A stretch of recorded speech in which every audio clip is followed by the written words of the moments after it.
अस्सलाम वालेकुम दोस्तों, पाकिस्तान के दो ये शेर जहां पर जाते हैं वहीं पर एक नई तारीख रकम कर देते हैं। साजिद खान और नमान अली ने एक बार फिर साबित कर दिया और उन सिलेक्टर्स के मुंह पर जोरदार तमांचा मार दिया कि अबे भाई तुम तो हमें साउथ अफ्रीका ले जाते हुए भूल गए थे। तुम कह रहे थे वहां पर विकेट की कंडीशन और है, लेकिन आज तुमने नुमान अली को और साजिद खान को एक बार दोबारा मौका दिया। वही वेस्ट इंडीज टीम जो कि सोच रहे थे हम के हो सकता है कि बहुत हमें टफ टाइम दे, लेकिन कटप्पा ने ऐसा कमाल किया भाई साहब। उस बंदे ने खुद ही कैच किए हैं, खुद ही आउट किए हैं, खुद ही बोल्ड किए हैं और नए से नए विकेट अपने नाम करते जा रहे भाई साहब। आज साजिद खान ने अभी तक 5 खिलाड़ियों को पवेलियन की राह दिखा दी है और साथ ही साथ नुमान अली भी नहीं पकड़ा जा रहा और वेस्ट इंडीज जो है वो सर पकड़ के बैठ रही है। और इस वक्त दुनिया क्रिकेट के बड़े बड़े नाम हैरान रह गए कि यार पाकिस्तान को क्या हीरे मिल गए, लेकिन क्यों पाकिस्तान इनके साथ सुतेली मां जैसा सलूक करता है। जहां पर अच्छी परफॉर्मेंस दी जाती है वहीं पर इनको उठाकर बाहर फेंक दिया जाता है। भाई साहब मैं अभी आपको लाइव मैच के जो स्टैट्स बता रहा हूं वो अभी तक 51 रन हुए हैं और 7 खिलाड़ी जो हैं वो आउट हो चुके हैं। और साजिद खान और उसके बाद वो बच्चा जो हुरैरा है उसने आज जो कैच किया है ना भाई, कमाल कर दिया है। आज जितनी तारीफें इन दो बॉलर्स के लिए हों वो कम है, क्योंकि आज इन्होंने पाकिस्तान की जो लड़खड़ाती बैटिंग लाइन थी, सिर्फ रिजवान और सौचकील के अलावा कोई भी प्लेयर जो है वो अच्छी अपनी कारकर्दगी ना दिखा सका। और इन दोनों प्लेयर्स ने कहा भाई टेंशन नहीं लेनी, हम है ना, हम आपके पाप धोएंगे और हम आपको बताएंगे कि इस तरह वेस्ट इंडीज को नाको चने चबाने हैं, इस तरह वेस्ट इंडीज को घर में लाकर हमने मारना है। और शान मसूद साहब आपने तो कोई कसर नहीं छोड़ी, बांग्लादेश से भी जलीलो ख्वार होने के बाद अभी भी आपने सिर्फ अच्छी कप्तानी नहीं कर सके बल्कि आप अच्छी एक इंग्लिश ही बोल सकते हैं। लेकिन इस कुटप्पा की मेहरबानी करे जिसको पिछली दफा आपने बुला दिया था, आपने कहा था वहां पर विकेट्स ऐसे, लेकिन वहीं पर ऑस्ट्रेलिया अपनी निथन लाइन को ले गया और वो विकेट्स निकाल रहा था। तो खुदारा अब ये बंदे परफॉर्मेंस दे रहे, मेरी आपसे इल्तिजा है कि कभी भी इनको ये सजा ना देना,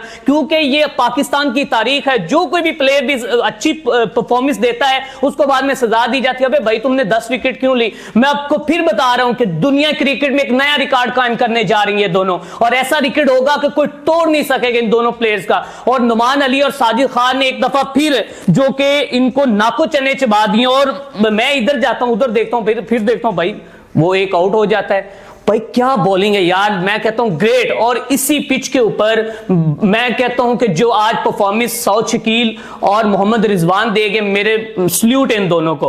और सौद शकील पाकिस्तान को दूसरा यूनुस खान मिल चुका है। सौद शकील जब आता है विकेट के ऊपर रुकता है और फिर उसके बाद जिस तरह वो बेहतरीन अपनी परफॉर्मेंस देता है ना, मैं कहता हूं कि वो बच्चा जो है वो पाकिस्तान का नाम दुनिया क्रिकेट में रोशन करेगा और वो बताएगा कि मेरे पास टैलेंट है। इसी विकेट के ऊपर आज सौद शकील ने 81 रन किए हैं और मोहम्मद रिजवान जो है वो भी अच्छी परफॉर्मेंस उसने दिखाई। और साथ में साजिद खान की सुन लो भाई साहब, साथ में आउट भी करता है और साथ में 6 भी लगाता है। और जैसे आज इसने वेस्ट इंडीज के बॉलर्स को 6 लगाए हैं और 18 रन किए हैं। और मेरे ख्याल में अभी तक साजिद खान जितने खुद करके विकेट्स ले ला, अभी तक कोई भी उनका middle order, lower order, top order कोई ओपनर जो है वो उतने 18 रन नहीं बना सका। और 7 खिलाड़ी आउट हो गए 57 रन पर। मैं लाइव आपको मैच के ये बता रहा हूं, साथ में देख भी रहा हूं। और ब्रेथ वाइट बहुत बड़ा नाम है भाई साहब, वो सिर्फ जो है वो 11 रन बना के साजिद खान ने बोल्ड किया है। उसके बाद जनाब लोइस आ जाता है, उसको भी साजिद खान ने कहा चल भाई तुम मेरी मूंछों के सामने मुझे आंखें दिखाते हो चलो। उसके बाद जनाब कैटी हो गया, उसने भी मोहम्मद हुरैरा ने बहुत अच्छा जनाब लेग स्क्वायर पे कैच किया है और वहां पर कमेंटेटर कह रहे थे वाओ यार दैट इज द अमेजिंग यार। उसके बाद जनाब खौच आ जाते हैं, उनको भी साजिद खान ने कैच। और भाई इस कैच की मैं साथ में 40 चला रहा हूं, या आपने 40 देखनी है कि क्या कमाल कैच किया साजिद खान ने। उस बंदे ने अपने इस मुल्क की खातिर वो लड़ गया और इतना वो उसने बहुत बड़ी डाई लगाई उस कैच की। और साथ उसके बाद जनाब नुमान अली कहता है कि अबे भाई तुम अकेले विकेटें लिए जा रहे हो। नुमान अली आ जाता है भाई साहब, नुमान अली LBW आउट करता है। उसके बाद जनाब ग्रेवस आ जाता है, उसको नुमान अली कहता है बोल्ड। चलो जी, आज इन दोनों बॉलर्स को किसी फील्डर की भी जरूरत नहीं पड़ रही, खुद ही LBW, खुद ही कैच किए जा रहे हैं, खुद ही नए रिकॉर्ड अपने नाम किए जा रहे हैं। आज मुझे लगता है कि पाकिस्तानी टीम के ये जो 2 बॉलर हैं वो नहीं पकड़े जाएंगे। ढेरों नेक ख्वाहिशात, ढेरों दुआएं जो हैं इन दोनों हीरोज के लिए हैं और उम्मीद करते हैं कि पाकिस्तान के पॉप जो है ये दोनों प्लेयर्स जो हैं वो 2 देंगे। और मेरे ख्याल में 100 भी नहीं कर पाएगा वेस्ट इंडीज। और वेस्ट इंडीज कहेगा कि भाई क्या कुटप्पा में मिल गया यार, क्या हमें नुमान अली मिल गया यार, इन्होंने तो हमें नानी याद दिलवा दी। इसी के साथ अपने मेजबान मियां अरसलान को दीजिए इजाजत। देखते रहें वीएन स्पोर्ट टीवी और हमारे वीएन स्पोर्ट्स ऐप को डाउनलोड करना मत भूलें।